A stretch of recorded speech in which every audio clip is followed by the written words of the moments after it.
Hello, a long time since we've had a video, but now that the springtime is almost upon us, it's time to get started on a new van. And this is the van here. This is a 2019 Vivaro. I think one of the last of this shape that they made. I just bought this recently earlier this week, and as of now I haven't done a thing to it. So I'm going to do this series of videos which is going to be from exactly how the van is now to the full completion as a beautiful camper van. Let's take a little look inside. As you see, in the back here, it still has all of the old panelling on and the flooring, which I'm going to take out. And if we take a look around the side here, a little bit more light in. Now, what I'm going to do with this series is every single step of it in detail. And the first phase of anything like this for me is to do accurate planning.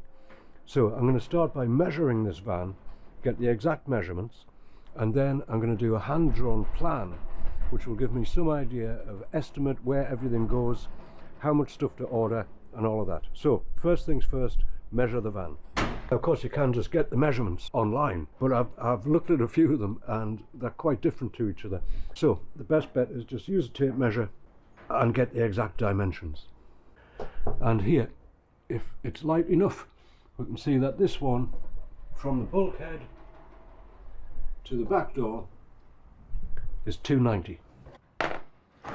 So just as a very rough plan to begin with, we have the van, and we know that this here is 2900. And we'll just roughly draw in the wheel arches and the door.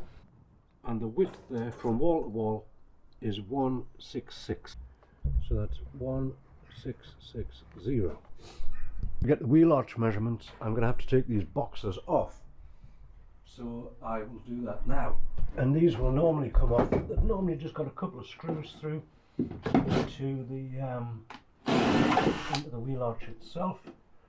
That one's rusted. That one's out. There wasn't much hole in that one, was there? Okay, so with both of them off, we can now get a measurement between the two and the linear distance of this as well.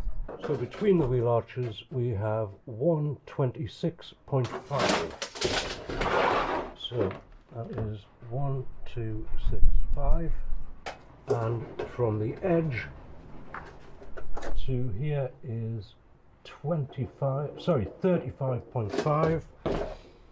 So we'll put that in. 35.5, and we also in the Vivaro have this pillar to take into account. That is 14. This one here is again 14. So we have that as a square in each of those corners. Now, next thing is the length of the wheel arch itself, 79. So that's 790. And the next thing we want is the position of the sliding door. It's there and there. So from the actual bulkhead, that is 19 centimeters. And the width of the thing itself is 102, 1 meter and 2. The only other thing with the Vivaro is it does have these triangular pieces or angled pieces in the side here, which I will draw in. Now, a couple of other measurements that we want, and one of them is as the bulkhead comes out here where the seat would be pushed furthest back, we want to know how much space we have here, so that when we build the cabinets they're not going to obscure the back seat. But that measurement there is 19 centimeters. And we also want the height measurement, which is a little bit more tricky because the ceiling or the roof of the van has a curve on it. So I'm going to take it from here down to the floor, and I'll take it from the centre down to the floor. Do excuse the dark, it is quite dark in here, and it is raining outside today, so I've picked a fine day to start this.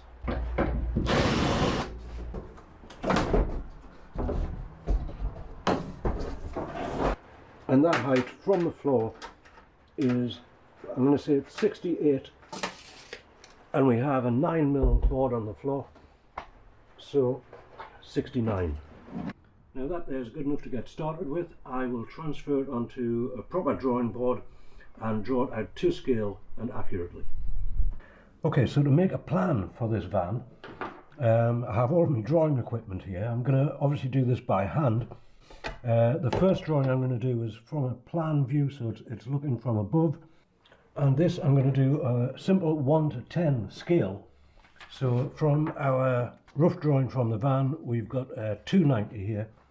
So I'm going to make that 29 centimeters, which is there.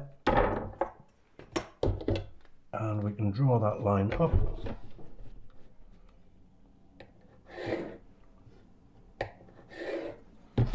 There it is.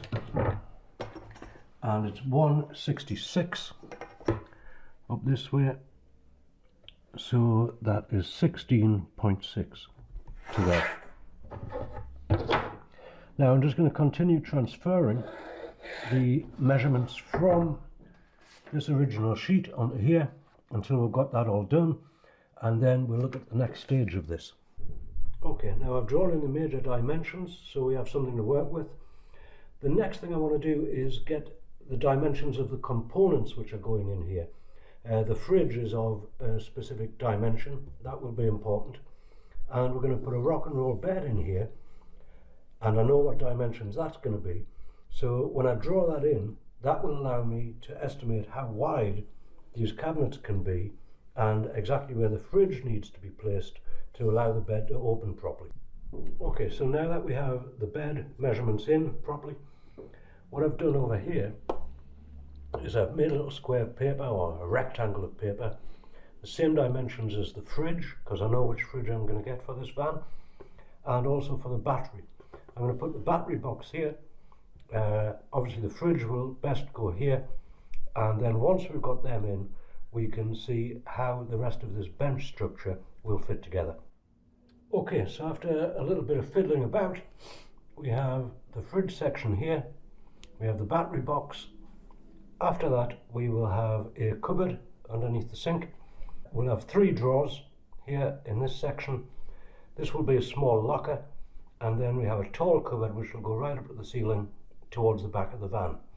Now I've put all of the dimensions on for this so that we know roughly what we're doing when we get to making this. So that is roughly the floor plan of the van. If you would like to take a screenshot of this, if you're interested in making a van similar to this yourself, please do take a screenshot of it. The next thing I'm going to do is draw the elevation, so you can see what these cabinets look like standing up. And in that drawing, I'll also put in the construction method. And there we have the elevation, and I've just shaded that so you can see the different construction methods. And I've put this line through here, so this is obviously what it will look like finished, and this is the framing underneath. Now, one of the reasons for doing this is so that we can start measuring and estimating how much material we will need, so we can buy all of that before we get started. Then we're not starting. This majorly is constructed from 44 by 18 planed square edge wood. Now obviously we know how long these battens here are, we know how long the uprights are, and from this drawing we know how many we need. So you can add all of that together and estimate how much of that wood we would need to buy. Similarly with the plywood, we know how many dividers are going in here, and we can figure out what the area of that is and buy sufficient ply. From this we can also get into things like the door catches, the hinges, how much worktop we're going to need. All of these questions can be answered from the plan, and the very next thing to do would be to do an estimate of all of the materials we'll need for this van and order them all before we begin.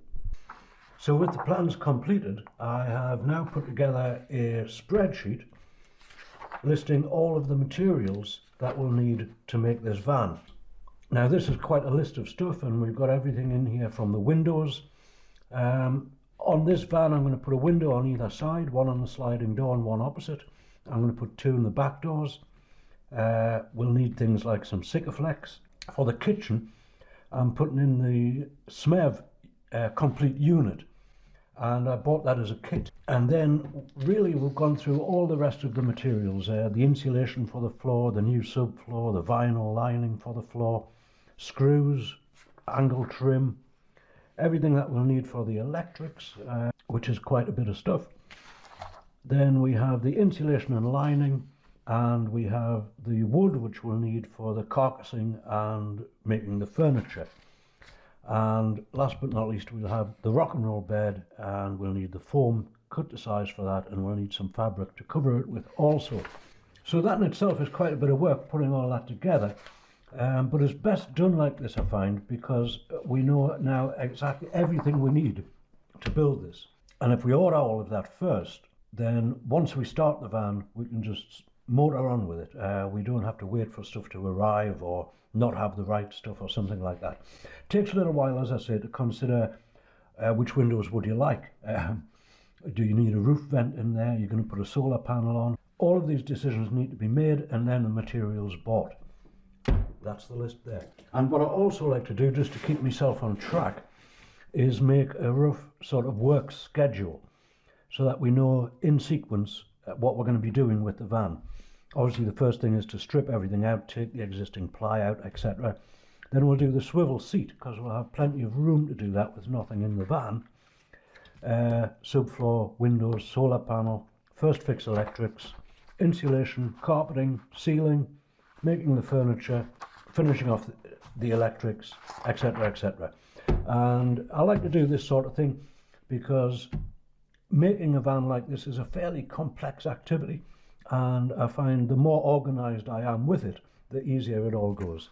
We've even got that down to the colour scheme. It's going to be one of these. I think this one. So there it is. We have the plan, we have a list of materials, and we have a work schedule. Now the very next video in this series, we're going to get started work on that van. And if you would like to see how all of that goes and how that turns out, do consider subscribing to the channel. There'll be a few videos in this series, and I thank you very much for watching.